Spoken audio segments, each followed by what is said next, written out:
ओम शांति। भगवत गीता श्लोक क्लास में आज के श्लोक है 13वें अध्याय का 5वां और 6वां श्लोक। अध्याय 13 का श्लोक नंबर 5, श्लोक नंबर 6। ये दोनों श्लोकों के अर्थ जुड़े हुए हैं, इसीलिए आज के क्लास में 13वें अध्याय का 5वां और 6वां श्लोक इकट्ठा पढ़ेंगे।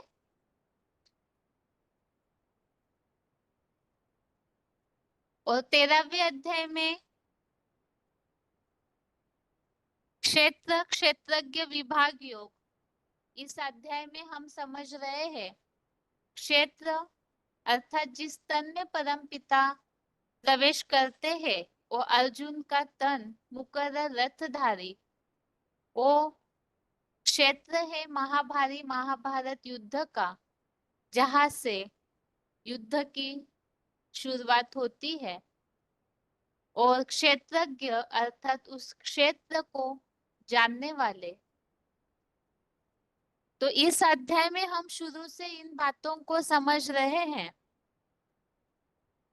क्षेत्र और क्षेत्रज्ञ का जो ज्ञान है वही सच्चा ज्ञान है।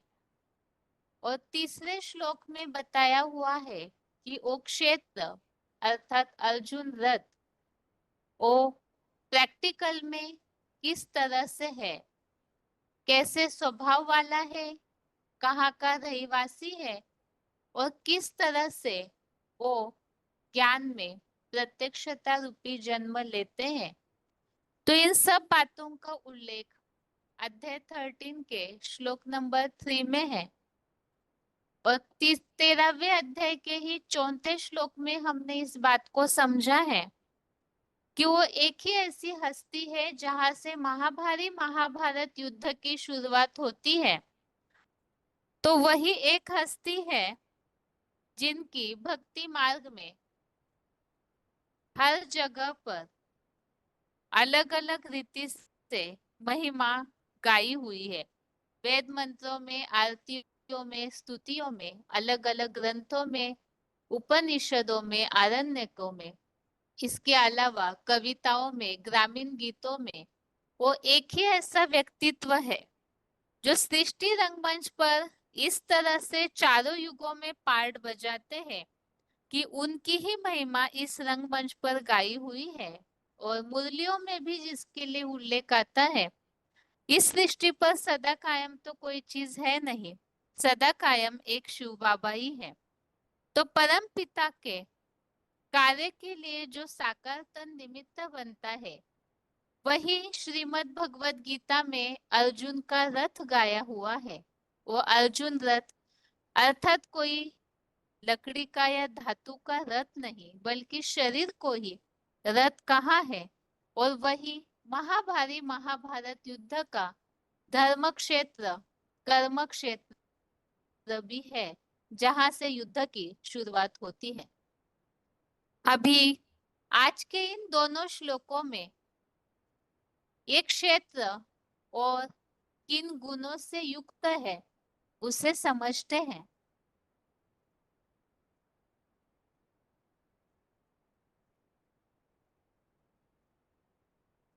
तो प्रथम है 13वें अध्याय का 5वां श्लोक। श्लोक है महाभूतान्यहंकारो बुद्धिर्व्यक्तमेव च इंद्रियाणि दशैकं च पंचचेंद्रिय गोचरा। श्लोक दोबारा। महाभूतान्यहंकारो बुद्धिरव्यक्तमेव च इंद्रियाणि दशैकं च पंचचेंद्रिय गोचरा। श्लोक फिर से। महाभूतान्यहंकारो बुद्धिर्व्यक्तमेव च इंद्रियाणि दशैकं च पंचचेंद्रिय गोचरा। श्लोक का संधि विच्छेद है। महाभूतानि अहंकारः बुद्धिः अव्यक्तम् एव च इन्द्रियाणि दश एकम च पंच च इंद्रिय गोचरः। अध्याय 13 का श्लोक नंबर 5। संधि विच्छेद दोबारा। महाभूतानि अहंकारः बुद्धिः अव्यक्तम् एव च इंद्रियाणि दश एकम च पंच च इंद्रिय गोचरः। शब्दों के अर्थ है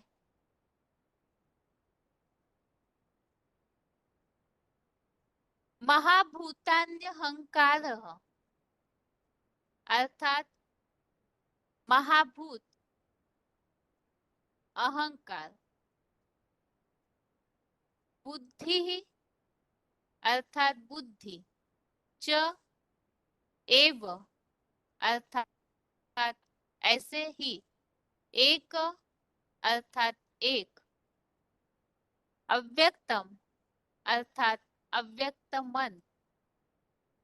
एक व्यक्तम एक अर्थात एक व्यक्तम अर्थात अव्यक्त मन। दश इंद्रियाणि अर्थात पांच ज्ञान और पांच कर्म। इंद्रियाणि अर्थात इंद्रिया। 5 + 5 10 अर्थात 10 और इंद्रियाणि अर्थात इंद्रिया। च अर्थात और। यहाँ और के लिए अंग्रेजी का सिंबल यूज किया हुआ है एंड का। च अर्थात और। पंच अर्थात 5। इंद्रिय गोचरः अर्थात इंद्रियों के विषय भोग। च अर्थात और। शब्दों के अर्थ दोबारा। महाभूतान्यहंकारः अर्थात महाभूत अहंकार। बुद्धि अर्थात बुद्धि। च एव च अर्थात ऐसे एव अर्थात ही ऐसे ही। एक अर्थात एक। व्यक्तम अर्थात अव्यक्त मन। दश इंद्रियाणि दश अर्थात 10। 5 + 5 5 ज्ञान + 5 कर्म इंद्रियों के लिए। इंद्रियाणि अर्थात इंद्रिया। च अर्थात और। यहाँ और के लिए अंग्रेजी का ये एंड का सिंबल यूज किया हुआ है। पंच अर्थात 5। इंद्रिय गोचरः इंद्रिय अर्थात ज्ञानेन्द्रियों के। गोचरः अर्थात विषय भोग। इंद्रिय गोचरः अर्थात इन ज्ञानेन्द्रियों के विषय भोग। च अर्थात और। श्लोक का अर्थ है महाभूत अहंकार बुद्धि ऐसे ही एक अव्यक्त मन। इंद्रिया और 5 ज्ञानेंद्रियों के विषय भोग। और श्लोक का क्लैरिफिकेशन सहित अर्थ है पृथ्वी जल आदि 5 जड़ महाभूत देह का अहंकार बुद्धि ऐसे ही अति प्रबल संकल्प विकल्प करता एक अव्यक्त मन। सहित नेत्र आदि 5 ज्ञान प्लस 5 हाथ पाव आदि 5 कर्म इंद्रिया और 5 ही स्वर्ग में संभोग मीडिया ज्ञानेन्द्रियों के शब्द स्पर्श रूप रस गंध विषय भोग और तो यहाँ पर इस श्लोक में जो इसके पहले भी हमने भगवत गीता के कई सारे अध्यायों में 23 तत्वों का उल्लेख देखा था और जैसे कि चौथे अध्याय में भी एक बात आई हुई है, जन्म कर्म च मे दिव्यम एवं यो वेत्ति तत्वतः त्यक्त्वा देहम पुनर्जन्म नैति मामेति सो अर्जुन। तो इस श्लोक में भी इस बात को बताया हुआ है, एवं यो वेत्ति तत्वतः, तत्वतः अर्थात जो मुझे अर्थात भगवान को तत्वों सहित जान लेता है तो वो फिर इस नरक की दुनिया में नहीं आता।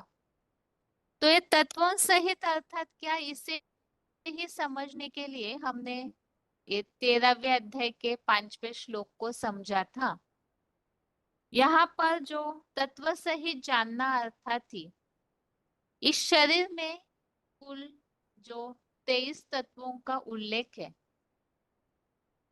तो इन सहित जानना अर्थात ही प्रैक्टिकल में वो पार्टधारी कौन है जो साकार में मौजूद है, उन्हें जानने की बात। तो इसी के लिए इस श्लोक में 23 तत्वों की बात बताई हुई है। तो ये 23 तत्व यहाँ श्लोक में जो उल्लेख है उस अनुसार गिनते हैं। पृथ्वी जल आदि 5 जड़ महाभूत। तो 5 महाभूत अर्थात 5 जड़ तत्व। तो ये तो बेसिकली नॉलेज है और भक्ति मार्ग में भी 5 तत्व तो स्वाभाविकतः सभी जानते हैं, पृथ्वी जल अग्नि वायु आकाश, जिन 5 तत्वों से शरीर बनता है। तो ये 5 पंच महाभूत कहे जाते हैं। देह का अहंकार और बुद्धि, ऐसे ही एक अव्यक्त मन। तो अहंकार के लिए ही जैसे कि संस्कारों के हिसाब से भी आता है, बाकी यहाँ देह का अहंकार ऐसे बताया, तो मन बुद्धि और अहंकार। और इसके अलावा नेत्र आदि 5 ज्ञानेंद्रिया। तो 5 ज्ञानेंद्रिया और साथ में हाथ पांव आदि 5 कर्म इंद्रिया। तो कान नाक आंखें त्वचा और जीवा जीभ, तो ये 5 ज्ञानेंद्रिया। इसी तरह से हाथ पांव आदि 5 कर्मेंद्रिया। और ये जो ज्ञानेंद्रिया है, आंखों से देखते हैं, कानों से सुनते हैं। तो कानों से सुनते हैं, कान ज्ञानेंद्रिया हो गई और उसका विषय भोग हो गया शब्द अर्थात सुनना। इसी तरह से त्वचा, ये भी ज्ञानेंद्रिया है जिससे स्पर्श ज्ञान होता है, तो उसका विषय भोग स्पर्श। आंखें हैं नेत्र और उनका विषय भोग है रूप। जीभ, वो भी ज्ञानेंद्रिया है और उसका विषय भोग है रस लेना, जीभ से टेस्ट लेते हैं। और गंध अर्थात नाक, ये भी ज्ञानेंद्रिया, उसका विषय भोग है सूंघना अर्थात गंध। तो ये 5 ही स्वर्ग में संभोग मीडिया ज्ञानेंद्रियों के शब्द स्पर्श रूप रस गंध विषय भोग। और आगे इसी से जुड़ा हुआ 6वां श्लोक भी हम पढ़ते हैं। और उसके बाद दोनों श्लोकों के अर्थों को दोबारा पढ़ेंगे एक साथ। अभी छठवां श्लोक देखिए, श्लोक नंबर 6। श्लोक है, इच्छा द्वेषः सुखम दुःखम संघातश्चेतना धृतिः एतत् क्षेत्रं समासेन सविकारम उदाहृतम्। श्लोक दोबारा, इच्छा द्वेषः सुखम दुःखम संघातश्चेतना धृतिः एतत् क्षेत्रं समासेन सविकारम उदाहृतम्। श्लोक फिर से, इच्छा द्वेषः सुखम दुःखम संघातश्चेतना धृतिः एतत् क्षेत्रं समासेन सविकारम उदाहृतम्।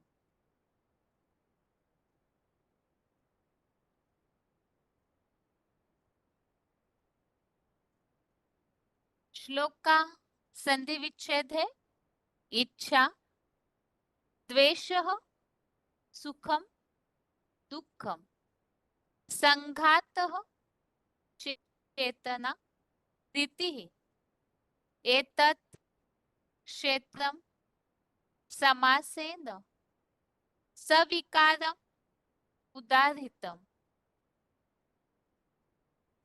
श्लोक का संधि विच्छेद दोबारा, इच्छा द्वेषः सुखम दुःखम संघातः चेतना धृतिः एतत् क्षेत्रं समासेन सविकारम उदाहृतम्।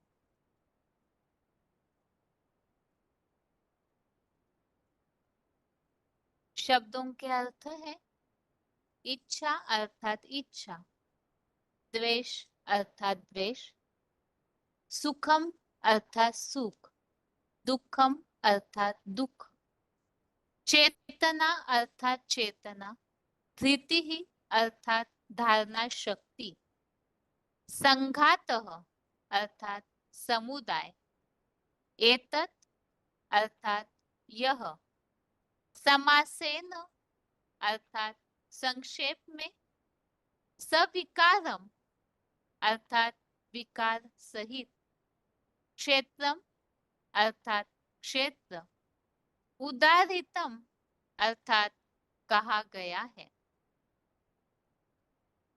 अध्याय 13 का श्लोक नंबर 6, शब्दों के अर्थ दोबारा, इच्छा अर्थात इच्छा, द्वेषः अर्थात द्वेष, सुखम अर्थात सुख, दुखम अर्थात दुख, चेतना अर्थात चेतना, धृति अर्थात धारणा शक्ति, संघातः अर्थात समुदाय, एतत् अर्थात यह, समासेन अर्थात संक्षेप में, सविकारम अर्थात विकार सहित, क्षेत्रम अर्थात क्षेत्र, उदाहृतम अर्थात कहा गया है। श्लोक का अर्थ है, इच्छा द्वेष सुख दुख चेतना धारणा शक्ति समुदाय, यह संक्षेप में विकार सहित क्षेत्र कहा गया है। तो हम यहाँ पर श्लोक में समझ रहे हैं, क्षेत्र अर्थात अर्जुन जो मुकर्रर रथधारी है, तो क्षेत्र किस तरह से बनता है और उसे जानना है, क्योंकि क्षेत्र और क्षेत्रज्ञ का ज्ञान ही सच्चा ज्ञान है। तो क्षेत्र कौन है, उसे तीसरे श्लोक में हमने संक्षेप में समझा कि वो कहाँ के रहिवासी है, जो है जैसा है, जैसा है में हमने उनके स्वभाव को भी समझा। नाग जैसे बदला लेने वाले स्वभाव का, धृष्टद्युम्न की तरह अड़ियल है, ढीठ है, तो ऐसे स्वभाव वाला है, सबके हिसाब किताब चुकतू करने के प्रभाव वाला है। कहाँ के रहिवासी है और किस तरह से अपनी 32 वर्ष की आयु में वो परम ब्रह्म में लीन हो जाते हैं, जिसका महाभारत में उल्लेख आया है, इसे भी हमने समझा। तो उसमें ही हमने इस बात को भी समझा था कि वो व्यक्ति जो किस तरह से कलयुग अंत में सारी दुनिया विकारी बन जाती है, तो वो भी इसी तरह से कलयुग अंत में पतितम बन जाते हैं, जिसके लिए अपनी ही स्व कथा कलयुग अंत में, कलयुग में जब तुलसीदास बन करके लिखी है, मैं पतितन को राजा, तो वो अर्जुन रूपी जो क्षेत्र है, उस क्षेत्र को जानना है। इसीलिए ही यहाँ 23 तत्वों सहित जानने के लिए इस श्लोक में इन बातों को बताया है।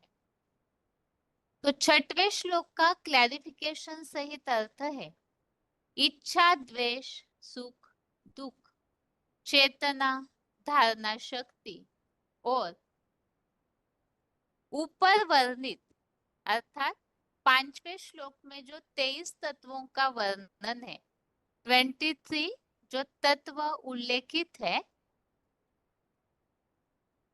तो धारणा शक्ति और ऊपर वर्णित कुल 23 तत्व में से सभी का सदा अविनाशी समुदाय, ऐसा रूप अर्जुन की पुरुषोत्तम संगम युगी देह, यह संक्षेप में काम, क्रोध, लोभ आदि विश्व के तीव्रतम आवेगी विकार सहित क्षेत्र रूपी शरीर कहा गया है।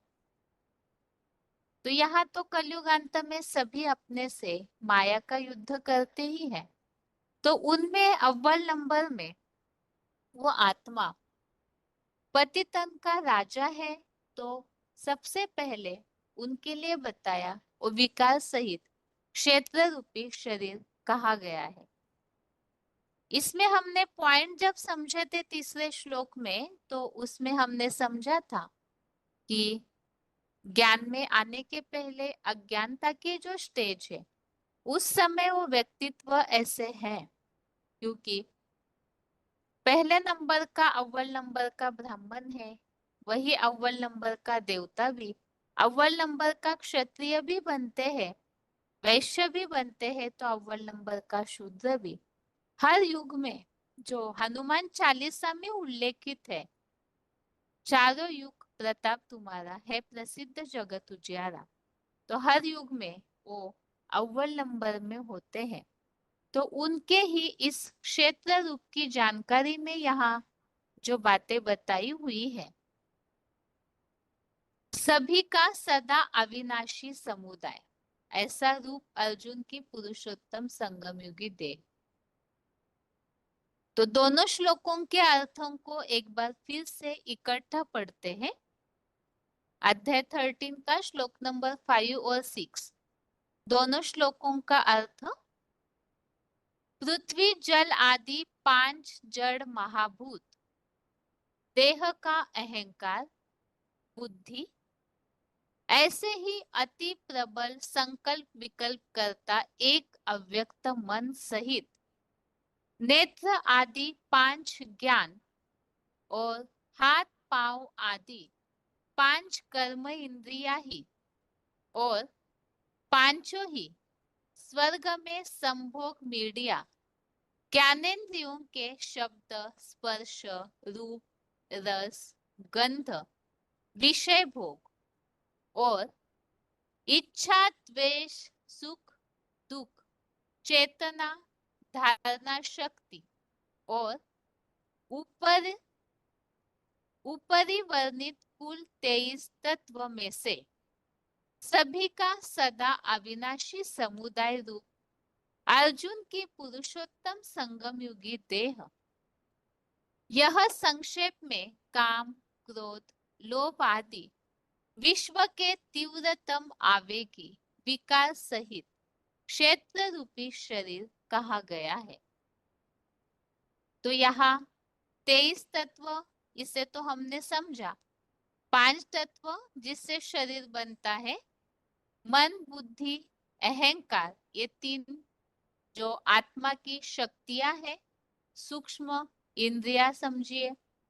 तो ये मन, बुद्धि और संस्कार अर्थात अहंकार, और इसके अलावा 5 ज्ञानेंद्रिया, 5 कर्मेंद्रिया, और ज्ञानेंद्रियों के विषय भोग, शब्द, स्पर्श, रूप, रस, गंध आदि विषय भोग।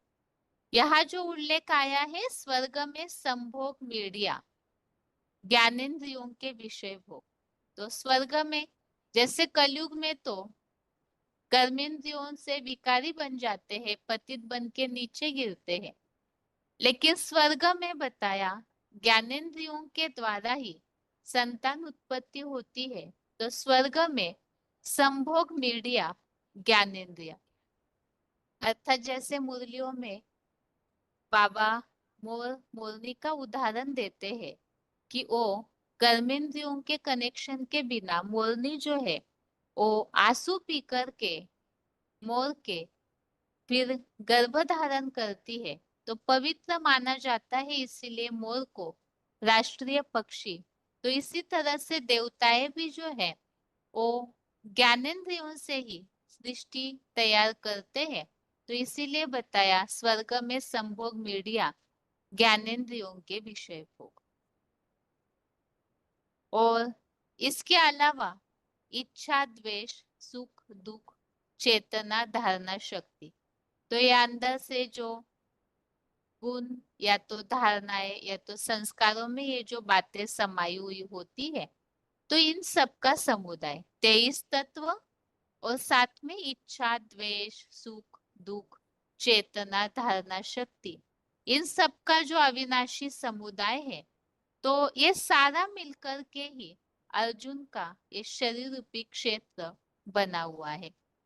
तो हमें पूरी तरह से उस क्षेत्र को जानना, अर्थात वो प्रैक्टिकल शरीरधारी कौन है, किन गुणों से, किन धारणाओं से युक्त है, किस तरह से उसके अंदर ये सब भावनाएं मिक्स है, तो इन सब बातों सहित उस क्षेत्र को, उस शरीर को, उस अर्जुन रथ मुकर्रर तनधारी को जानने की बात है। तो ये श्लोक संबंधित हम आगे पॉइंट सुनते हैं, लेकिन उसके पहले श्लोक का उच्चारण।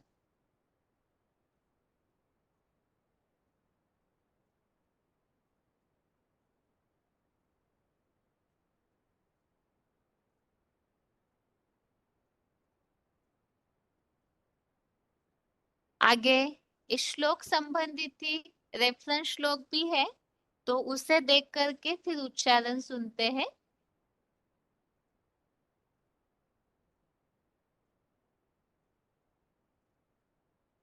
यहाँ पर 13वें अध्याय का ही 19वां श्लोक, अध्याय 13 का ही श्लोक नंबर 19,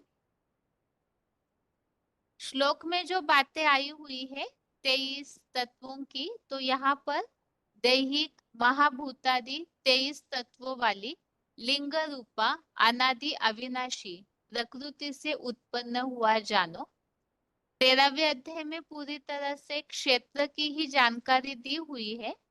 तो इस श्लोक में भी इसी तरह से बताया है कि अर्जुन की देह में प्रकृति को और आत्मा को, दोनों को भी अनादि अक्षय ऑलराउंडर ही जानो, जो अभी हमने 6वें श्लोक में पढ़ा कि सदा अविनाशी, इस तरह से। तो प्रकृति और आत्मा को, दोनों को भी अनादि अक्षय ऑलराउंडर ही जानो, और विकारों और अनादि निर्मित सत रजादि घटने बढ़ने वाले इन तीनों गुणों को भी दैहिक महाभूतादि 23 तत्वों वाली लिंग रूपा अनादि अविनाशी प्रकृति से उत्पन्न हुआ जानो। और 13वें अध्याय के 20वें अध्याय 13 के श्लोक नंबर 20 में यहाँ इस तरह से उल्लेख है कि इस बीज रूपा अर्थात अर्जुन रूपी जो क्षेत्र है उसमें प्रकृति को देह रूप कार्य में ज्ञान प्लस कर्मेंद्रियों के साधन रूप रचना में कारण रूप कहा जाता है। आत्मा को सुख दुखों के भोक्तापने में कारण कहा जाता है। हमने जो समझा कि अर्जुन रूपी क्षेत्र को जानने के लिए सुख दुख चेतना धारणा शक्ति इन सब बातों से ही जानने की बात, तो यहाँ बताया है कि आत्मा जो है वो सुख दुख भोक्तापने में कारण कही जाती है। और 18वें अध्याय का 14वां अध्याय 18 का श्लोक नंबर 14 इसमें बताया है यहाँ मानसी शूटिंग काल में कर्म का आधार रूप विनाशी देह उसी तरह कर्ता स्वयं और विविध प्रकार की ज्ञान और कर्म इंद्रिया और इंद्रियों के विविध सुख और दुखदायी अलग अलग चेष्टाएं और पांचवा अदृश्य भाग ही मुख्य कारण है। तो यह आत्मा किस तरह से ये ज्ञानेन्द्रिया और कर्मेंद्रियों के द्वारा कार्य करती है सुख दुख भोगती है, तो इन सब बातों के लिए जो बताया अदृश्य भागी कारण है। तो आत्मा इस तरह से शरीर के द्वारा जो कुछ भी है कार्य करती है भोगती है, इस बात का उल्लेख आया हुआ है। तो यह क्षेत्र को जानना अर्थात वो आत्मा भी इन सब बातों से जुड़ी हुई है, इस हिसाब से ये श्लोक यहाँ लिया हुआ है। आगे है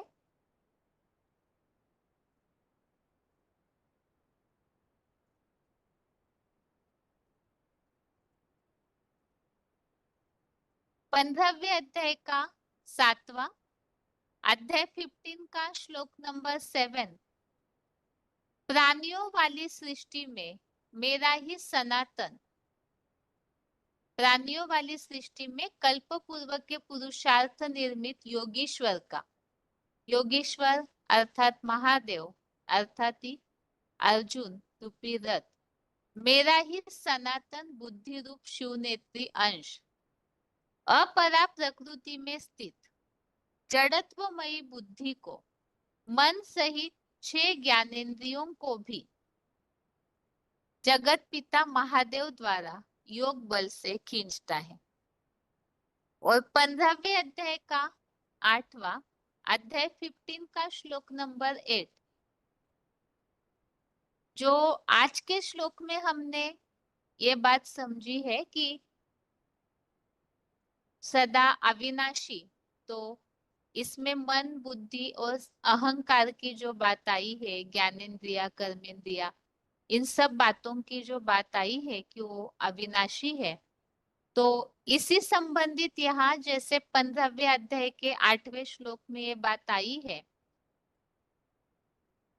जब पुरुषोत्तम संगम में परम ब्रह्म के बुद्धि रूपी पेट में एकत्र अखंड योग ऊर्जा का अंश आत्मा ईश्वर ऊपर निकलता है और जब दूसरी देह के निर्जीव गर्भ को धारण करता है तब जैसे अदर्शनीय वायु फूलों से सुगंधियों को दूर ले जाती है वैसे ही प्राण वायु अर्थात यहाँ आत्मा ईश्वर या प्राण वायु, तो ये जो परम ब्रह्म रूपी आत्मा है वो जब ऊपर निकलती है और दूसरी देह के निर्जीव गर्भ को धारण करती है तब जैसे अदर्शनीय वायु फूलों से सुगंधियों को दूर ले जाती है वैसे ही प्राण वायु इन भिन्न योनिगत प्राणियों की अपरा प्रकृतिगत दैहिक 23 तत्वों को लेकर जाता है। यहाँ भी 13वें अध्याय के 5वें श्लोक का रेफरेंस दिया हुआ है। तो इस श्लोक को तो हमने समझा है कि आत्मा जैसे जैसे फूल अपने वायु जो है फूलों की सुगंध को बहा के ले जाती है, तो इसी तरह से आत्मा भी जब निकलती है तो अपने ये जो सूक्ष्म 23 तत्व है इनको भी अपने साथ ले जाती है। तो इसी संबंधित यहाँ इस बात को बताया है कि जो अर्जुन रथ है उसमें सदा अविनाशी, इन तत्वों की बात का जो उल्लेख हमने समझा था उसी संबंधित यहाँ बताया कि वो अपने साथ ही इन सबको ले जाती है। और 15वें अध्याय का 9वां अध्याय 15 का श्लोक नंबर 9। 15वां अध्याय जो है वो भी पुरुषोत्तम योग है। तो वो पुरुषोत्तम हस्ती अर्जुन ही है जो किस तरह पुरुषोत्तम बनती है उसका उल्लेख है। तो यहाँ भी उन्हीं के बारे में स्पष्टीकरण दिया हुआ है कि वो किस तरह से अपने साथ अपने इन गुणों को ले जाती है। इसी तरह से यहाँ 9वें श्लोक में बताया है कान, आंख, त्वचा, जीवा और नासिका को, वैसे ही छठे चंचल मन, बुद्धि युक्त अव्यक्त त्रिनेत्री का आधार लेकर पंच महाभूत निर्मित जड़ देह रूप यंत्र अथवा काल से विषय भोगों का ज्ञान प्लस कर्मेंद्रियों द्वारा सेवन करती है। तो समझने में पहली बार हो सकता है कईयों को कठिन लगे, यहाँ सार यही है कि आत्मा जो है इन ज्ञानेंद्रियों के द्वारा विषय भोगों का सेवन करती है। शरीर अर्थात ये देह रूप यंत्र या कार और ये आत्मा जो है इस शरीर रूपी गाड़ी के द्वारा इन ज्ञानेंद्रियों के द्वारा विषय भोगों का सेवन करती है। तो यहाँ हमने जो समझा था कि ज्ञानेंद्रियों के विषय भोग शब्द, रूप, स्पर्श, गंध, तो इनका कार्य यहाँ बताया हुआ है कि ये ज्ञानेंद्रिया कान, आंख, त्वचा, जीवा, तो इनके द्वारा विषय भोगों का आत्मा सेवन करती है। अभी आगे है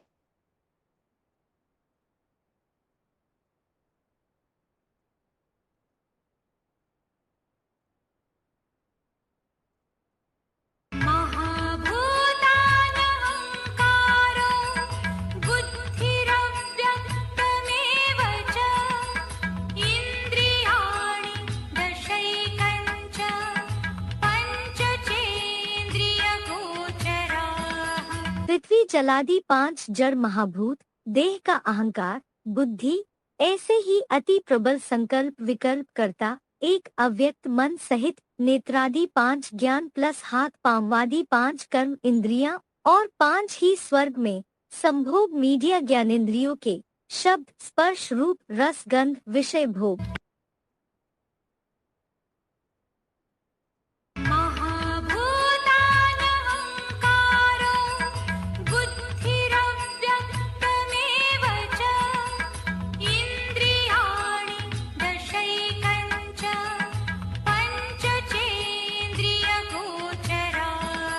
पृथ्वी जलादि 5 जड़ महाभूत, देह का अहंकार, बुद्धि, ऐसे ही अति प्रबल संकल्प विकल्प करता एक अव्यक्त मन सहित नेत्रादि 5 ज्ञान प्लस हाथ पांववादि 5 कर्म इंद्रियां और 5 ही स्वर्ग में संभोग मीडिया ज्ञानेंद्रियों के शब्द, स्पर्श, रूप, रस, गंध, विषय भोग।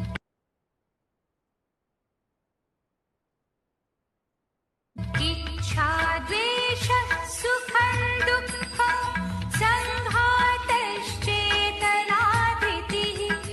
एतत् क्षेत्रं समासेन सविकारमुदाहृतम्। इच्छा, द्वेष, सुख, दुख, चेतना, धारणा शक्ति और उपरिवर्णित कुल 23 तत्व में से सभी का सदा अविनाशी समुदाय रूप अर्जुन की पुरुषोत्तम संगमयुगी देह।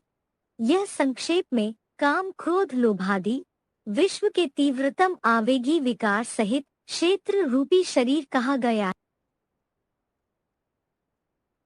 इच्छा द्वेष सुखं दुःखं संघातश्चेतनाधृतिः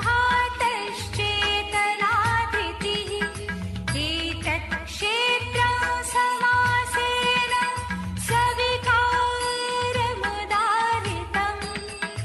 इच्छा, द्वेष, सुख, दुख, चेतना, धारणा शक्ति और उपरिवर्णित कुल 23 तत्व में से सभी का सदा अविनाशी समुदाय रूप अर्जुन की पुरुषोत्तम संगमयुगी देह। यह संक्षेप में काम, क्रोध, लोभादि विश्व के तीव्रतम आवेगी विकार सहित क्षेत्र रूपी शरीर कहा गया। अभी श्लोक संबंधित पॉइंट है। क्षेत्र रूपी शरीर में देह का अहंकार। VCD number 2633, VCD number 2633, 13 minute के बाद 13 मिनट्स के बाद से लिया हुआ पॉइंट।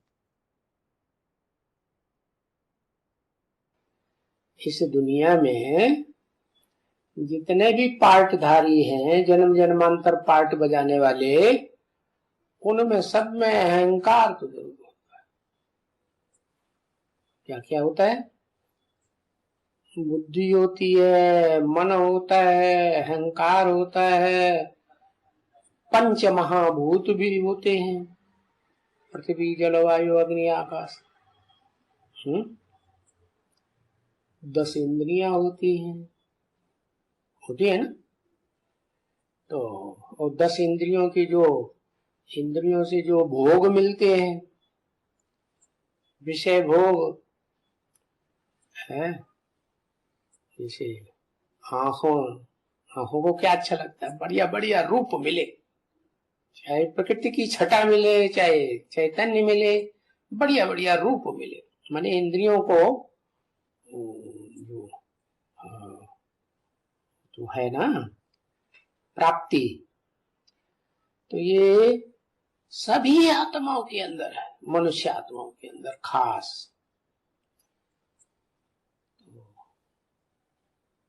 अहंकार तो होगा नहीं, अहंकार ही नहीं होगा।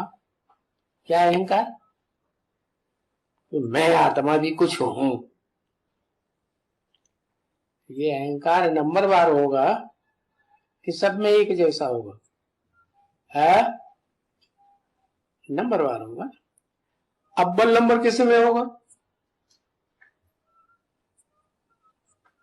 अव्वल नंबर सबसे जास्ती अहंकार किस में होगा? हाँ, जो सारी मनुष्य सृष्टि का बाप है, उसमें तो जरूर सबसे ज्यादा अहंकार होगा। मैं किसका बच्चा हूं? है ऊंचते ऊंचे आत्मा का बच्चा हूं कि छोटी मोटी का बच्चा हूं, कम शक्तिशाली का बच्चा हूं? क्या अहंकार रहेगा? बड़ा स्वाभिमान रहेगा। अगला पॉइंट है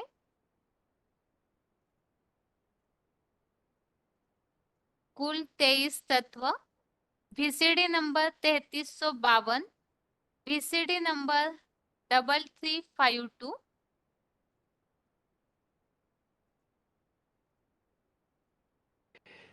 कि पुरुषोत्तम संगम युग में, हाँ, चित्र में लिखना पड़ता है पुरुषोत्तम क्या होता है। पुरुषों में उत्तम है। पुरु माने शरीर रूपी पुरी है, जैसे कानपुर कहते हैं ना, है तो पुर क्यों कहते हैं? बहुत से लोग वहां रहते हैं ना, तो शरीर रूपी पुरी कौन रहता है?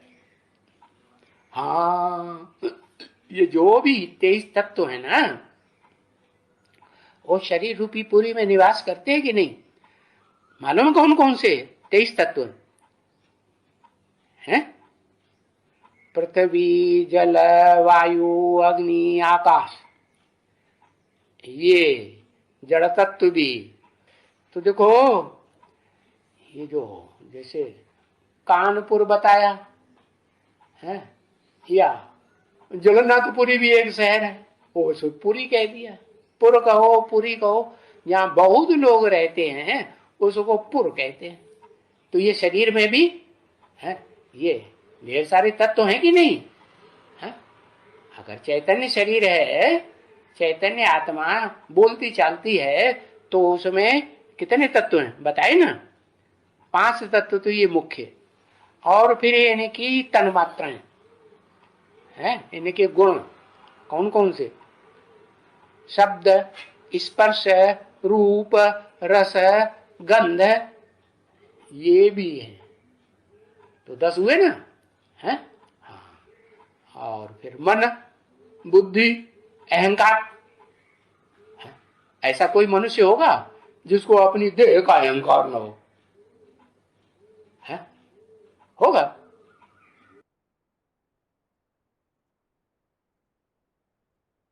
आगे है अगला पॉइंट, वार्तालाप number 633, discussion number 633, 31 minute 31 minutes के बाद से लिया हुआ पॉइंट है। स्वर्ग में संभोग मीडिया ज्ञानेंद्रिया। एक ही देवता है जिसके लिए गायन हुआ है काम दहन। काम विकार को क्या कर दिया? भस्म कर दिया। बाकी कोई काम देवता ऐसा मनुष्य नहीं है क्या?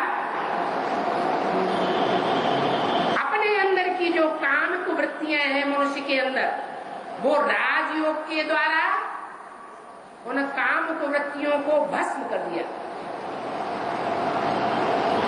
और गाया हुआ है। वही है काम अनंग।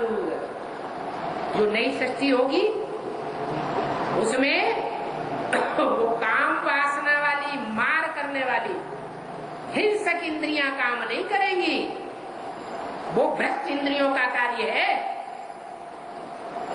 जिनसे आज की सृष्टि पैदा हो रही है, बिच्छू किन्नरों की सृष्टि। वो सृष्टि नहीं होगी पैदा। क्यों?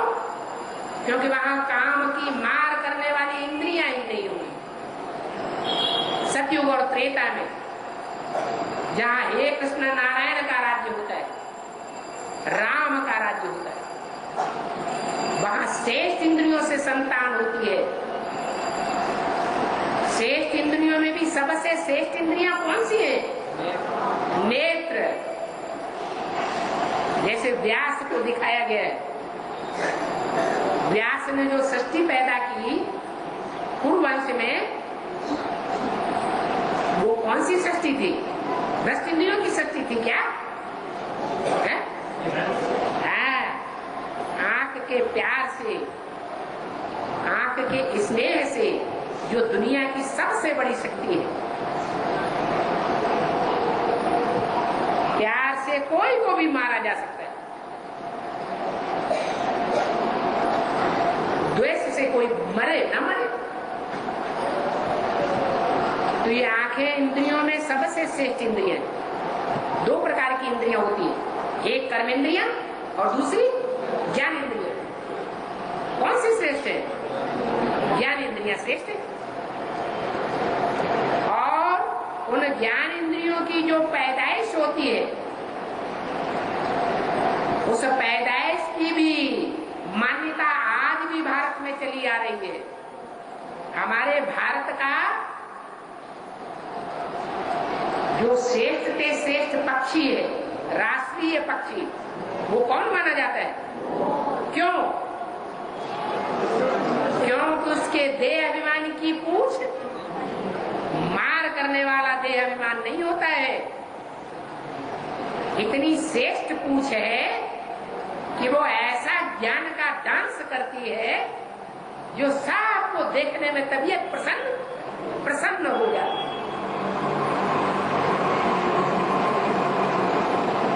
ये मोर ही ऐसा एक प्राणी है, उदाहरण देने के लिए, कि देवताओं की सृष्टि श्रेष्ठ इंद्रियों की श्रेष्ठाचारी देवताएं थे।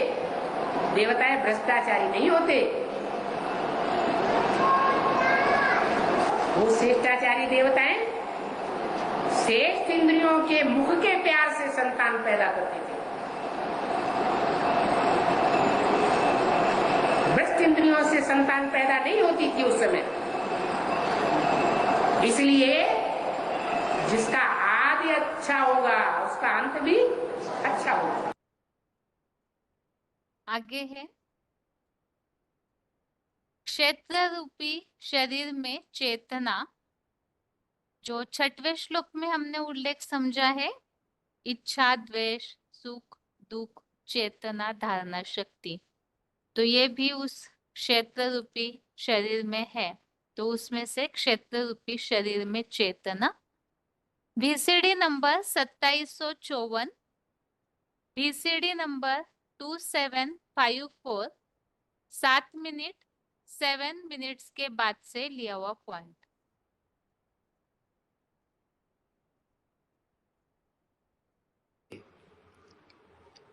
क्योंकि रुद्रमाला का जो संगठन है, जो पहले बनता है, उसमें शिव बाप जिस मणके को पहले पहले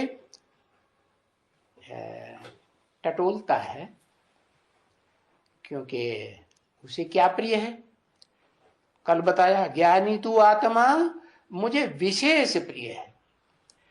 तो जो विशेष प्रिय है उसमें आया। क्यों आया? आया इसलिए उसमें कि ये समझेगा, ज्ञानी है ना, तो जानेगा, समझेगा, और साथ ही साथ फिर देहभान भी चाहिए कि नहीं? देहभान, देह और आत्मा दोनों को मिलके काम करेंगे, तभी समझेंगे कि ऐसे ही समझेंगे,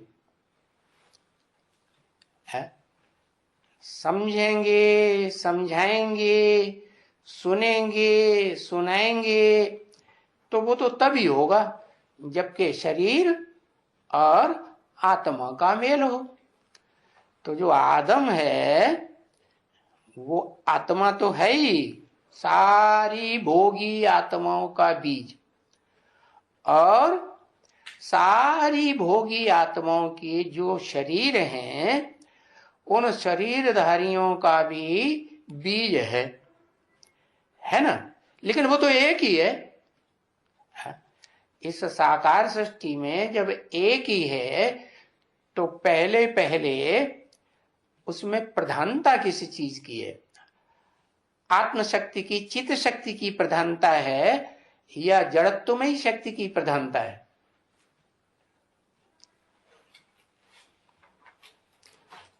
चित्त माने चेतना, आत्मा चेतन है, हाँ, देवान की प्रधानता है, जन्म जन्मांतर की।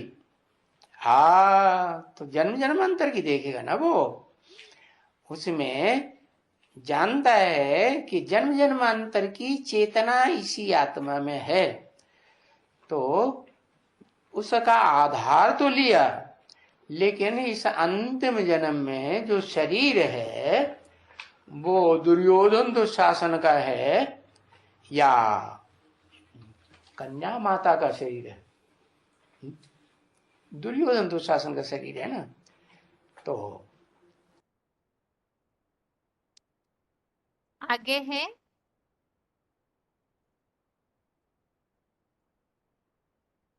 VCD number 2492, VCD number 2492, 7 minute 7 minutes के बाद से लिया हुआ पॉइंट है। सदा अविनाशी अर्जुन की देह।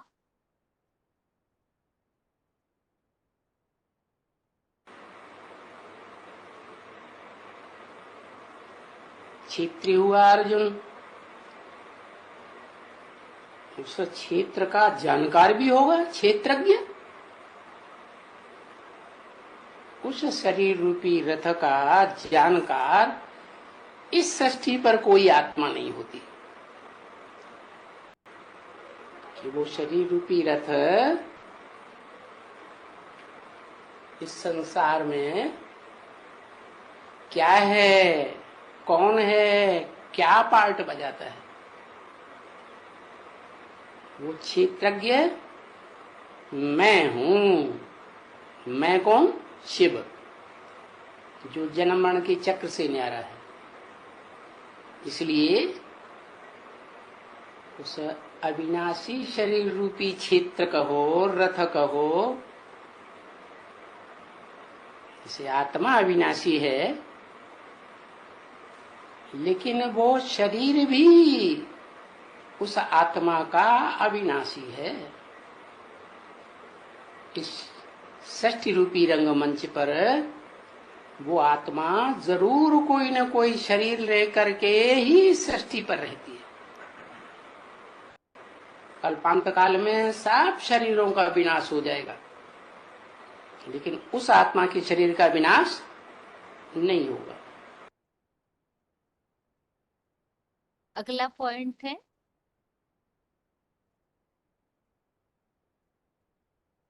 क्षेत्र रूपी शरीर में विकार। VCD नंबर 2399, VCD नंबर 2399, 1 घंटा 30 मिनट 1 आवर 30 मिनट्स के बाद से लिया हुआ पॉइंट।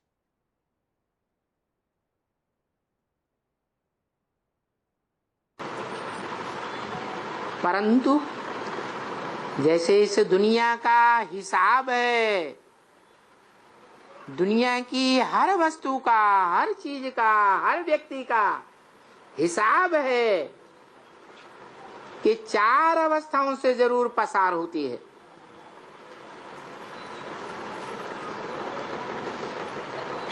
शुरुआत में सतो प्रधान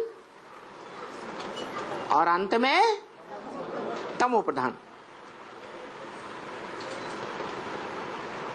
तो जरूर कोई आत्मा भी ऐसी है जो सृष्टि के आदि में एकदम सात्विक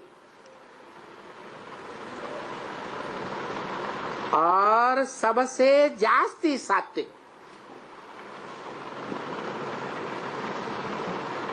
पार्ट बजाने वाली और जब सृष्टि चक्कर खाते खाते त्रेता युग में आती है,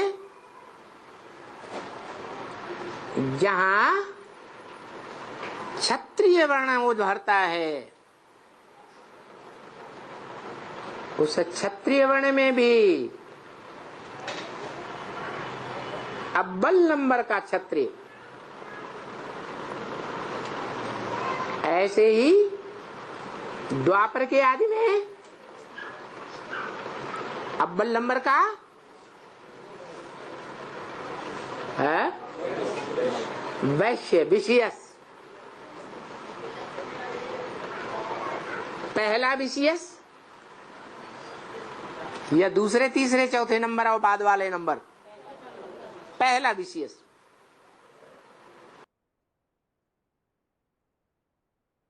इस तरह से यहाँ 13वें अध्याय के 5वें और 6वें श्लोक संबंधित पॉइंट्स हमने समझे हैं, और जिसमें ये बात आई हुई है कि जो अर्जुन का शरीर रूपी क्षेत्र है उसमें जो 23 तत्व है, अर्थात प्रैक्टिकल में वो शरीरधारी, और साथ में उसमें जो गुण है इच्छा, द्वेष, सुख, दुख, चेतना, धारणा, शक्ति, इन सब का जो समुदाय है, उस समुदाय सहित ये जो शरीर रूपी क्षेत्र अर्जुन का बना हुआ है, तो उसके बारे में ही यहाँ उल्लेख है।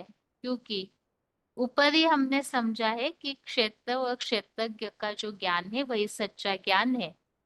तो किस तरह से अर्जुन का ये शरीर 23 तत्वों सहित बना हुआ है, और साथ में उसमें जो गुण है उन सब गुणों सहित ये जो शरीर रूपी क्षेत्र है उसे जानना है। अभी आगे है 10वें अध्याय के 24वें श्लोक की रिवीजन।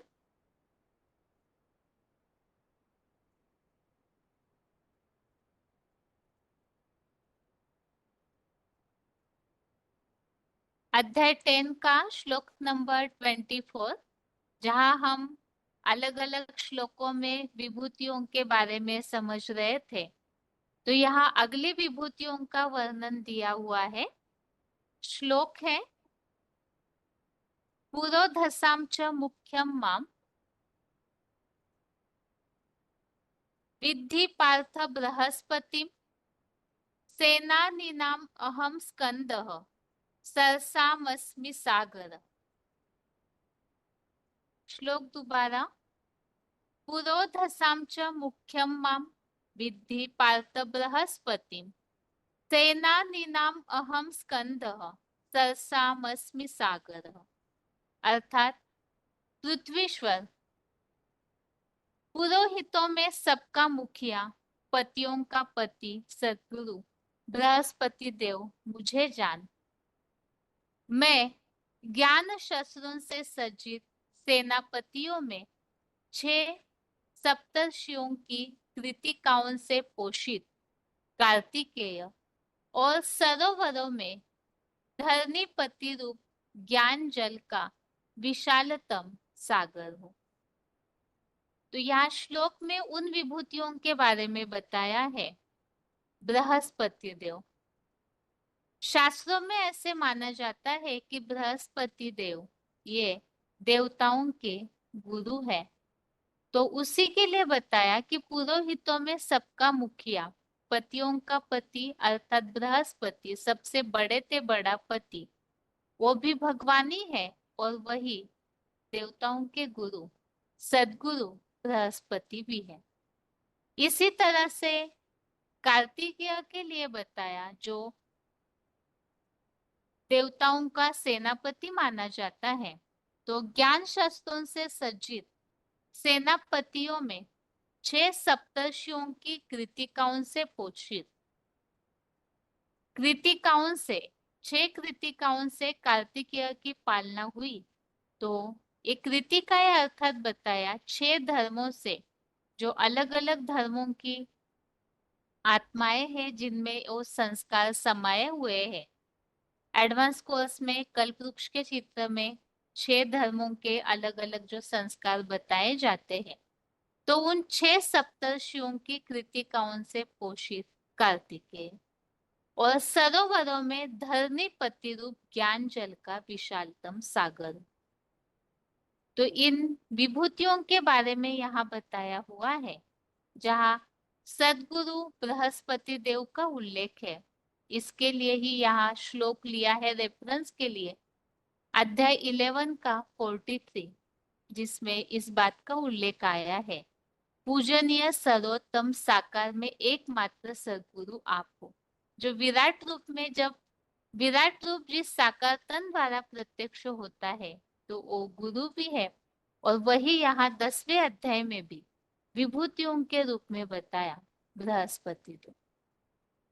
और 9वें अध्याय का 18वां अध्याय 9 का श्लोक नंबर 18 में भगवान के स्वरूप के वर्णन में आया है, गति भरता प्रभु साक्षी निवासः शरणम सुहृद। इसमें पति स्वामी मैं ही हूँ। तो इसमें जो उल्लेख आया है, जो बीज है, जो उसके लिए उल्लेख आया है पति और स्वामी। अभी आगे है श्लोक संबंधित पॉइंट्स।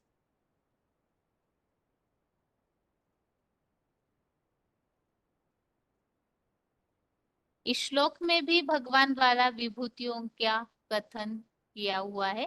पहले श्लोक का उच्चारण सुनते हैं, उसके बाद पॉइंट्स।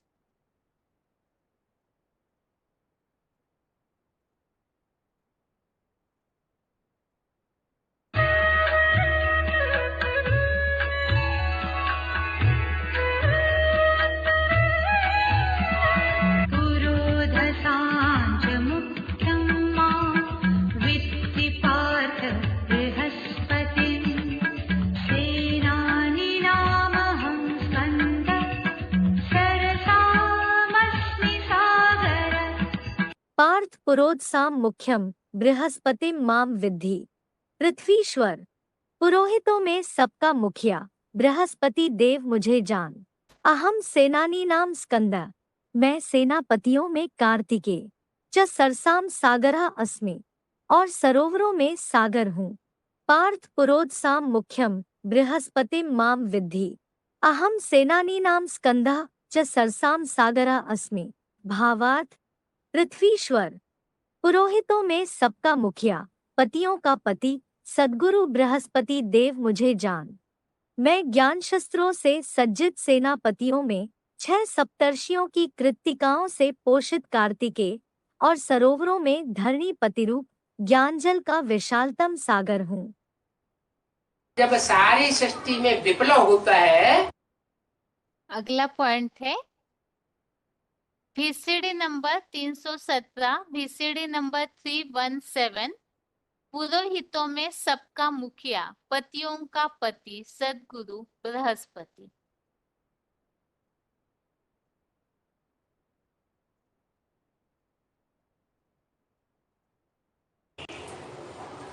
तो 9 ग्रह आपस में टकराते हैं। क्या? तो वो तो उन जड़ ग्रहों को समझ लेते हैं, उन जड़ ग्रहों की तो बात ही नहीं है। पहले तो यहाँ चैतन्य ग्रह नक्षत्र है। आपस में टकराव माने क्या बात हैं? आपस में टकराव माने टकराव माने आपस में एक दूसरे के सिद्धांतों में टक्कर होती है। वो कहते हैं ये बात ऐसे होनी चाहिए, वो कहेंगे नहीं ये ऐसे नहीं, ऐसे होना चाहिए। फिर बाद में क्या होगा? बाद में यही होगा कि जो ज्यादा मजबूत और ज्यादा वजनी होगा, वही ज्यादा पावरफुल होगा, वो बचेगा और सब नष्ट भ्रष्ट हो जाएंगे। 9 ग्रहों में सबसे भारी और सबसे बड़ा ग्रह कौन सा है? गुरु बृहस्पति। उसका नाम ही क्या है? बृहस्पति, बड़े से बड़ा पति, बृहस्पति। शास्त्रों में उसको प्रजापिता कह दिए।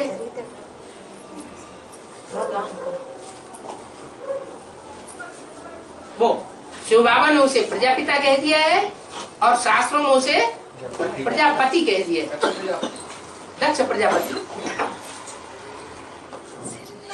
तो जो प्रजापति है वही वास्तव में सदगुरु का पार्ट बजाता है, बृहस्पति का पार्ट बजाता है।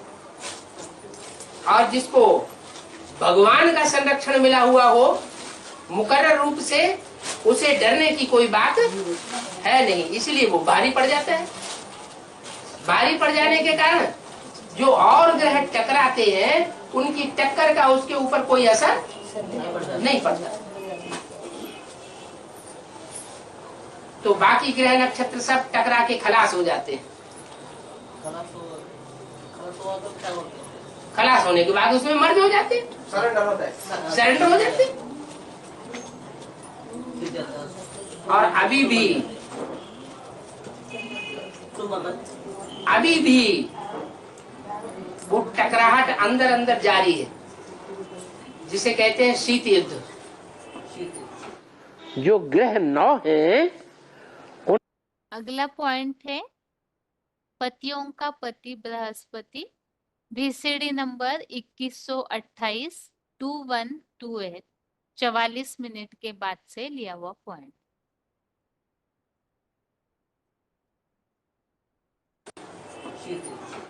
जो ग्रह 9 है उन ग्रहों में एक तो सर्वोच्च है, होगा या नहीं? बहुत भारी, सबका गुरु कौन सा? बृहस्पति। और बाकी है नंबरवार 8।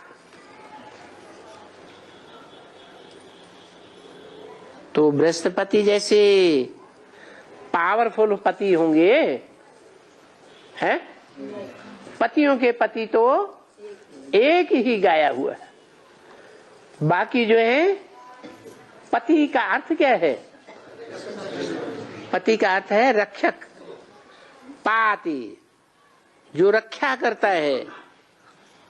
तो एक तो सारे संसार की रक्षा करने में समर्थ है, और बाकी जो 8 है सारे संसार की रक्षा करने में सदा काल के लिए समर्थ नहीं हो सकते।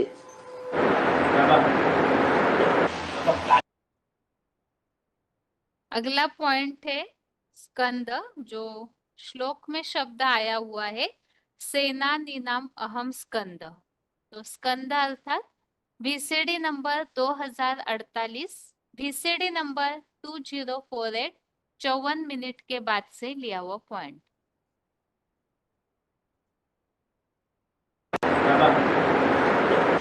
कार्तिकेय का दूसरा नाम स्कंद है स्कंद। हाँ, पुराण में निकला है। स्कंद पुराण। हाँ जी, उसका मतलब क्या है? स्कंद का मतलब इस माने क्या और कंद माने क्या? कंद मूल फल नाम सुना है? कंद माने जड़। क्या ये जो दुनिया है, रावण की दुनिया, इसका जड़ कहो मूल कहो कौन है? ये दुनिया कहां से शुरू होती है? किससे शुरू होती है? इसका मूल कौन है? देह का प्यार करने वाले बच्चों में सबसे तीखा बच्चा कौन? इब्राहिम। देह का प्यार करने वालों में सबसे तीखा कौन? इब्राहिम। वो किसी में प्रवेश करता है? किसी में प्रवेश करता है ना, आधार मूर्त में। जिस नारायण में प्रवेश करता है उसको भी कोई जन्म देने वाला है या नहीं है? कोई बीज है या नहीं? तो उसका जो बीज है वो ही स्कंद है। वो पहला मूल है राक्षसी सृष्टि का। कौन? स्कंद। मूछ दिखाते हैं कि नहीं है? मूछ विकारियों को होती है या निर्विकारी देवताओं को होती है? विकारियों को होती है। वो विकारियों का बीज है, इसलिए उसका नाम स्कंद भी है। तो नाम कृतिका। अगला पॉइंट है 6 सप्तर्षियों की कृतिकाएं। VCD number 2631, VCD number 2631।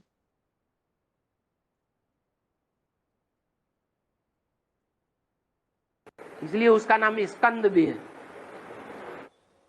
तो नाम कृतिका क्यों पड़ा? कृत माने क्या? कृति नहीं, वो प्रकृति नहीं, सिर्फ कृति माने प्रकृष्ट कर्म करने वाली नहीं, सिर्फ कृति कर्म किए। तो कर्म कौन सी युग से शुरू होते हैं? कर्म इंद्रियां कर्म करना कौन सी युग से शुरू करती है? द्वापर से। द्वापर से इब्राहिम आया और ये जो भ्रष्ट इंद्रियां हैं शरीर की, वहां से कर्म करना शुरू होता। तो ये 6 धर्मों की 6 कृतिकाएं निकलती हैं, माताएं। कौन कौन से 6 धर्म होंगे?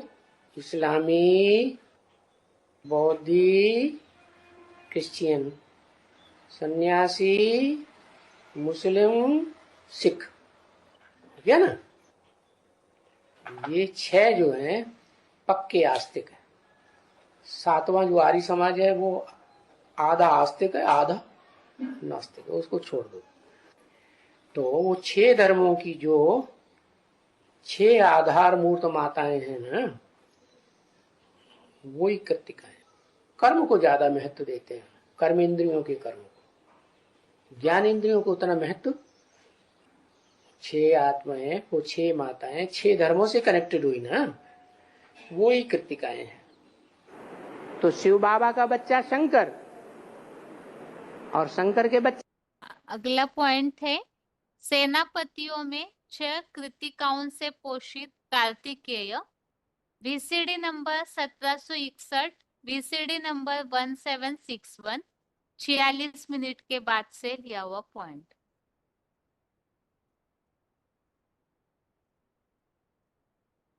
तो शिव बाबा का बच्चा शंकर और शंकर के बच्चे एक गणेश और दूसरा कार्तिकेय। जो गणेश है उसमें ज्ञान ज्यादा है या कार्तिकेय में ज्यादा ज्ञान है? गणेश में ज्यादा ज्ञान है। कौन हुआ है? ब्रह्मा का पार्ट है गणेश का, और कार्तिकेय का पार्ट किसका हुआ? दक्षिण भारत में प्रचार करता है धर्म का, उत्तर भारत में प्रचार नहीं करता है। दक्षिण भारत है भारत का विदेश, तो विदेशों में जाकर के प्रचार प्रसार करता है ज्ञान का, धर्म का। तो विदेशी धर्म कौन कौन से हैं? इस्लामी, बौद्धि, क्रिश्चियन आदि आदि। तो इन धर्मों का जो विदेश में जाकर के प्रचार प्रसार करता है उसका नाम कार्तिकेय दिया है। 6 कृत्तिकाओं से पैदा हो वो पालना लेता है। उसकी माताएं कितनी हैं पालना करने वाली? 6 माताएं हैं। तो बताओ वो माताएं कौन कौन से धर्म की होंगी? इस्लाम धर्म, बौद्ध धर्म, क्रिश्चियन और मुस्लिम, सन्यासी और सिख। ये 6 विधर्मी माताएं उसकी पालना करती हैं। तो 6 धर्म के संस्कार उसमें समाये हुए होंगे या नहीं समाये हुए होंगे? है, समा जाते हैं। वो कार्तिकेय जब युद्ध होता है असुरों और देवताओं का, तो कौन सा पार्ट बजाता है? सेनापति का पार्ट बजाता है। माना सेनापति कौन बनता है? जो युद्ध करने में विशारद होता है वो ही सेनापति बनता है। तो जो असुर हैं, आसुरी दुनिया के जो धर्म हैं, वो कौन सा युद्ध करते हैं? हिंसक युद्ध करते हैं या अहिंसक युद्ध करते हैं? हिंसक युद्ध करते हैं। हिंसक युद्ध करने वालों में सेनापति का पार्ट बजाने वाला कार्तिकेय है। ये जितने भी 6 धर्म हैं विधर्मी, वो निवृत्ति मार्ग के धर्म हैं या प्रवृत्ति मार्ग के धर्म हैं? अरे प्रवृत्ति को पक्का पक्का जीवन में चलाते हैं या प्रवृत्ति को तोड़ के नई नई शादियां कर लेते हैं? हैं? तोड़ देते हैं, माना निवृत्ति मार्ग वाले हैं। एक धर्म तो बाबा इससे धर्म तो प्रवृत्ति मार्ग है। कौन? जो अभी राम कार्तिकेय जो सिख धर्म है वो प्रवृत्ति मार्ग को मानता है। मानता है, लेकिन प्रभाव में किसके चला जाता है बाद में? फिर तो 6 धर्म हैं, उन 6 धर्मों का मुखिया है, विदेश में प्रचार करता है धर्म का, स्वदेशी नहीं है।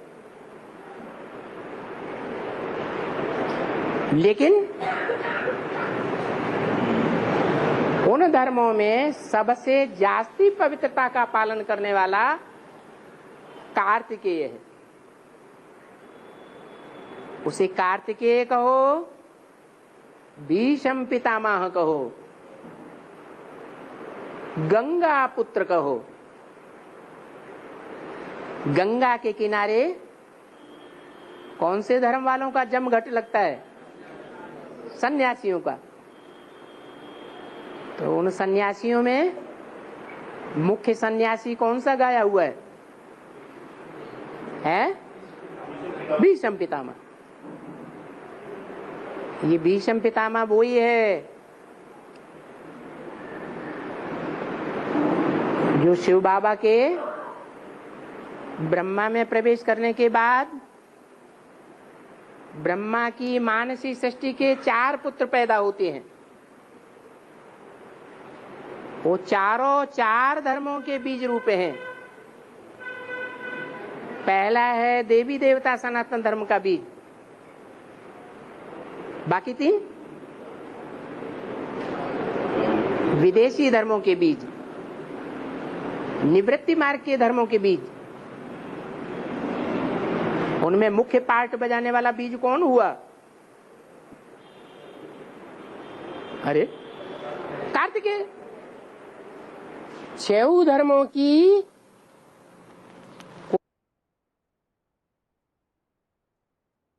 अगला पॉइंट है ज्ञान शस्त्रों से सज्जित कार्तिकेय। वार्तालाप नंबर 1457, डिस्कशन नंबर 1457।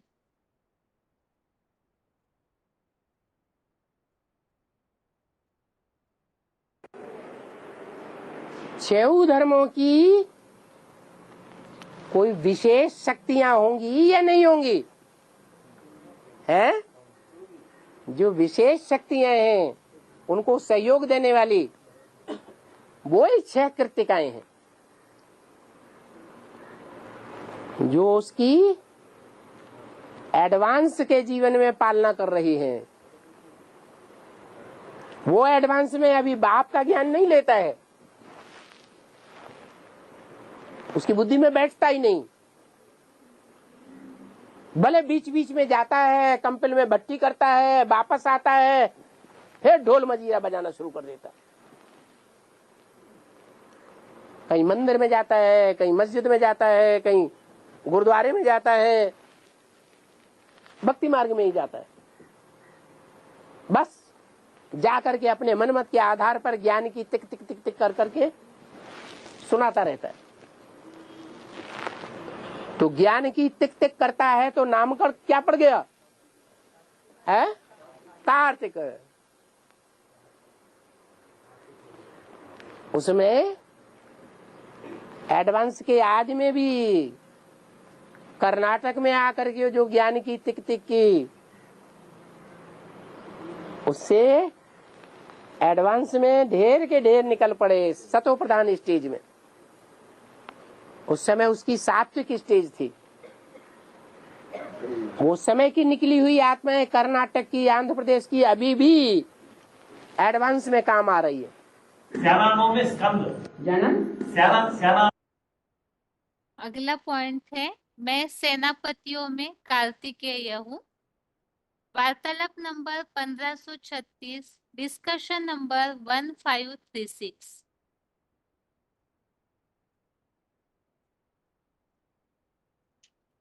सेनाओं में स्कंद, सेनाओं में जो योद्धा में युद्ध करने वाले सेनाओं में, हाँ सेनानी, हाँ स्कंद हो कार्तिकेय। स्कंद माने कार्तिकेय हूँ। तो कार्तिकेय तो 6 धर्म वाले हुआ। कार्तिकेय 6 धर्म से कनेक्ट किए हैं। हाँ तो कार्तिकेय आप क्या समझते हैं? क्या हमेशा 6 धर्मों से कनेक्टेड रहता है कि क्रॉस कर जाता है? वो भूल गए। क्रॉस करने की यादगार कैसे दिखाया है? क्रॉस करके जाने के बाद कौन सा रूप था उसका यादगार? हाँ, क्रॉस करके जब जाता है तभी तो वो देवी देवता सनातन धर्म का बीज बनता है। जैसे सागर है। अगला पॉइंट है धरणीपति रूप ज्ञान जल का विशालतम सागर। BCD number 2297, BCD number 2297, 55 minute के बाद से लिया हुआ पॉइंट। धर्म का बीज बनता है। जैसे सागर है, पृथ्वी माता है, सागर पिता है, ज्ञान सागर। तो पृथ्वी रूपी माता को जो 1/4 हिस्से में फैली हुई है, कौन?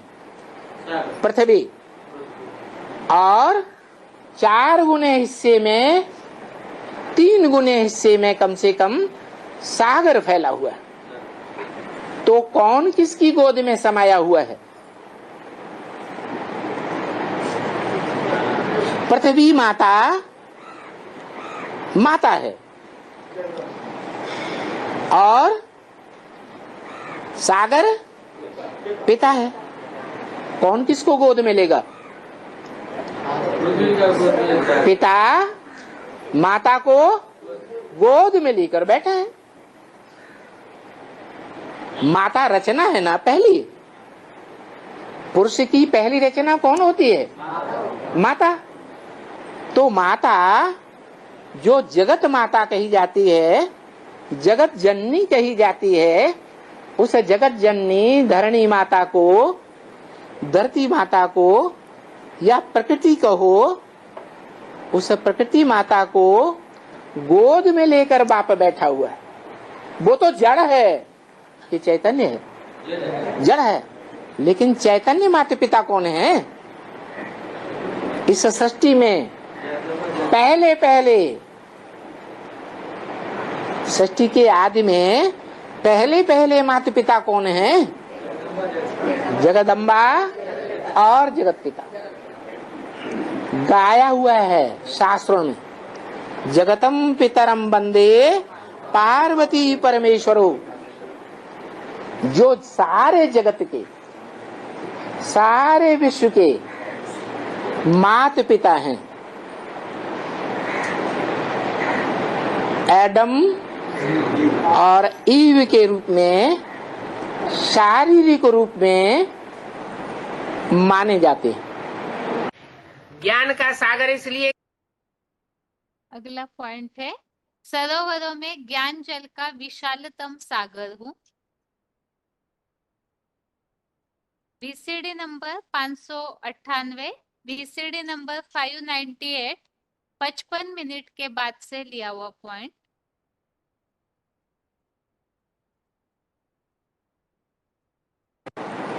माने जाते हैं। ज्ञान का सागर इसलिए कहते हैं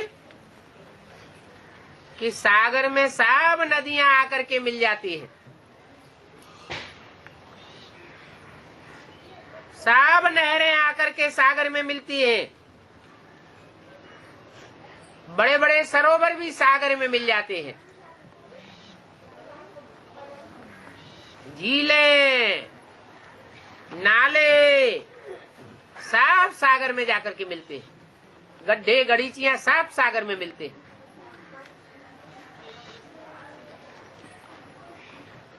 माना सब के अंदर जो भी ज्ञान रूपी जल है वो सागर में समा जाता है।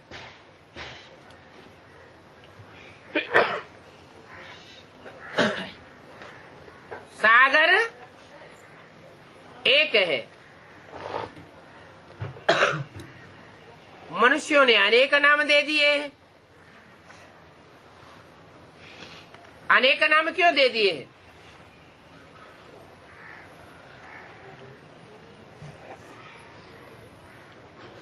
क्योंकि द्वापर युग से धरणी का विस्तार होता जाता है। अनेक धर्मों का विस्तार होता जाता है। धर्मखंडों की संख्या बढ़ती जाती है। उन धर्मखंडों से सागर कई जगह विभाजित हुआ दिखाई पड़ता है। तो 7 सागर गिनाई दिए। वास्तव में सागर तो एक ही है। और ये बात भी तब समझ में आती है जब सारे ही धर्मखंड एक ही सागर में डूब जाएंगे। सिर्फ भारत खंड ही बचेगा। तब सारी दुनिया की बुद्धि में ये बैठता है कि एक ही ज्ञान सागर है। नहीं तो समझते हैं तुंडे तुंडे मतिर भिन्ना। अनेक भगवान बन करके बैठ जाते हैं।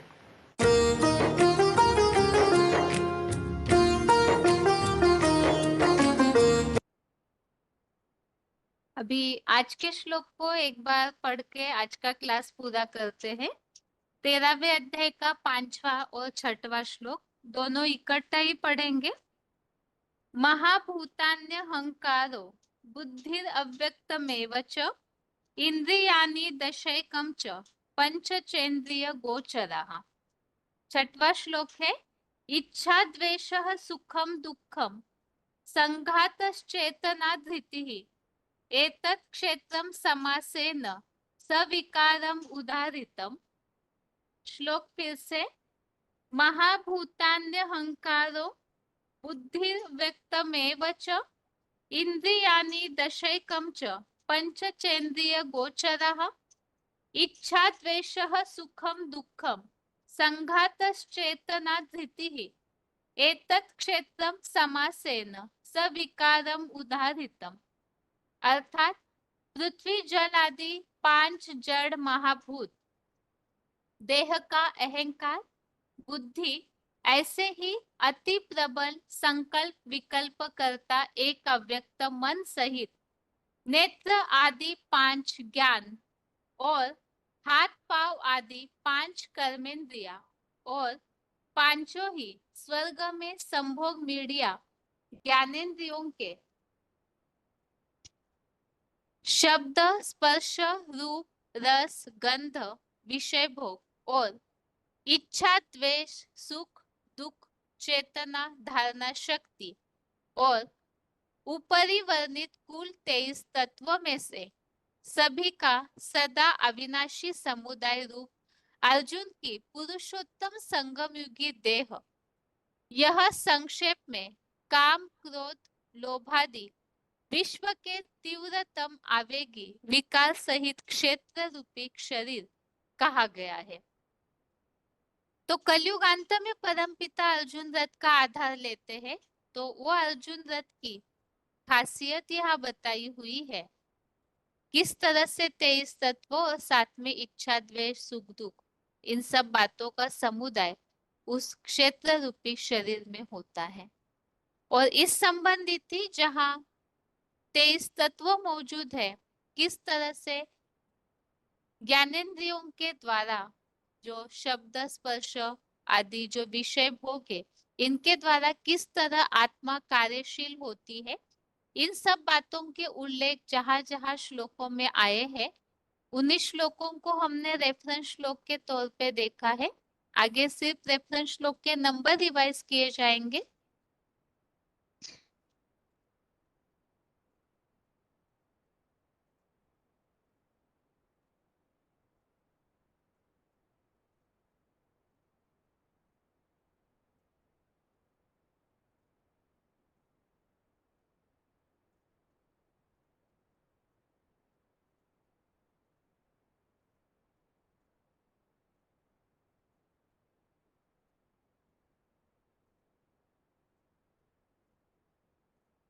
तेरहवें अध्याय का 19-20, अध्याय 13 का श्लोक नंबर 90-20 और 18वें अध्याय का 14वां अध्याय 18 का श्लोक नंबर 14 आगे है।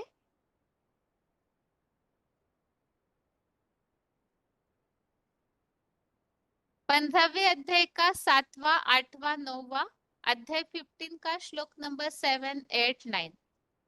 इन सारे श्लोकों में आत्मा किस तरह से, जैसे 15वें अध्याय के 8वें श्लोक में बताया है कि जैसे वायु फूलों की सुगंध को ले जाती है, वैसी तरह से आत्मा भी अपने साथ ही इन सूक्ष्म तत्वों को भी ले जाती है। तो इस तरह से 13वें अध्याय का 5वां और 6वां श्लोक हमने समझा।